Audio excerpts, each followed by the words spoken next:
ఓట్లేదు దానికి ఇట్లా మేము ఇట్లా మా ఊరు పోయిస్తున్నాం సార్. నిన్న పోయినా ఈరోజు వేసి వస్తున్నాం. మాకు ఇట్లా వస్తుంటే కారు యాక్సిడెంట్ సార్. ఇట్లా సార్ 100 ఫిర్యాదు చేసిన సార్. వీళ్ళు ఏమంటారు? వీళ్ళు హాస్పిటల్ మమ్మల్ని పట్టించుకుంటారు సార్. మమ్మల్ని చూస్తలేదు, మమ్మల్ని లెక్క వేసలేదు. ఆసలు వస్తుంది, అది వస్తుంది, వస్తుంది మాట్లాడుతారు. ఏం కాదు పో, మీకు చిన్న దెబ్బలు తగిలినాయి, మీకు ఏం వెళ్ళిపోండి, ఏముంది నైట్ తీసుకొచ్చి మీ దాని మేము ఉండాలి కావాలి కదా మాట్లాడుతుంది సార్. నాకు ఎటువంటి మీ పేస్ మీకు మెచ్చాం సార్. ఏం చేస్తారు మీరు? మేము చెంచున్నాం సార్, చెంచున్నాం సార్. అడుక్కొని బతుకున్నాం సార్. ఊళ్ళో అడుక్కొని. ఇప్పుడు అడ్మిట్ చేసుకోలేదు సార్. ఇన్నరాళ్ళ గోస సంతూరుకు పోయి ఓటేసొత్తుంటే నల్గొండ జిల్లా దుప్పలపల్లి దగ్గర టక్కరైందట. ఇక వాళ్ళంతా చికిత్స కోసానికి నల్గొండ సర్కార్ దవాఖానకొత్తే కుట్లేసి బయటికి వెళ్ళగొట్టిరట. మీ దగ్గర వాసనొత్తుందని దవాఖానలకెంచి పంపించేటాళ్లకు సలిలా ఆనే కూకున్నారు పాపం. నడిచే పరిస్థితులు లేవు.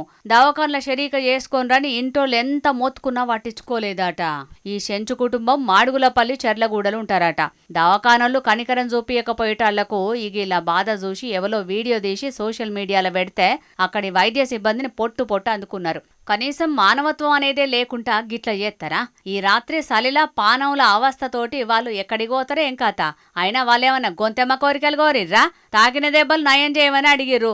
అవసరమైతే ఓ పూట దవాఖానలు ఉంచుకొని చికిత్స చేయాల్సిన వాళ్ళు ఏం కాలేదు పోరని ఎలగొడతారు. ఇదేం పద్ధతి అని కోపానికి వస్తున్నారు. మరిగా వైద్య ఆరోగ్య శాఖ మంత్రి దామోదర రాజనరసింహ సారు మీ ఏలుబడిలో నిజమైన పేదలకు వైద్యం చేసేందుకు కూడా వైద్య సిబ్బంది ముంగటికి వత్తలేరు.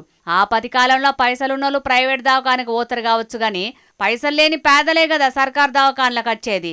అసొంటోళ్లకు సూతం వైద్యం చేయకుంటే ఇక దవాఖానలు ఉండేందుకు లేకేందుకు అని గరానికి వస్తున్నారు ఈ ముచ్చటెరకైనోళ్ళు. మరిగా దీని మీద వైద్య ఆరోగ్య శాఖ ఎట్లా స్పందిస్తుందో, అక్కడి సిబ్బంది మీద ఎసొంటి చర్యలు తీసుకుంటుందో చూడాలిగా.